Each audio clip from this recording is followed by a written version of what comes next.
So guys, Roman রেন্সের ব্যাপারে একটা update আছে। রোমান রেন্স খুব তাড়াতাড়ি রিটার্ন করবে। আর যেহেতু রোমান রেন্সের ম্যাচ আছে সামার স্ল্যামের 2025-এ, তো Roman Reigns I think Saturday Night Main ইভেন্টে রিটার্ন করবে, না তো কোনো একটা স্ম্যাকডাউনে, আর না তো কোনো একটা মানডে নাইট রতে রিটার্ন করবে। আর রোমান রেন্সের রিটার্ন করাটা খুব দরকার ডাব্লিউডাব্লিউতে, কেন কি সুপারস্টারের দরকার। আর রোমান রেন্সের পাওয়ার বিশাল।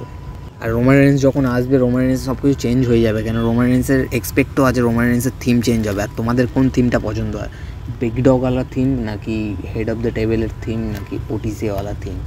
তো তোমরা কমেন্টে আমাকে জানাও, ঠিক আছে। আর এই বিষয়ে একটু টক করবো।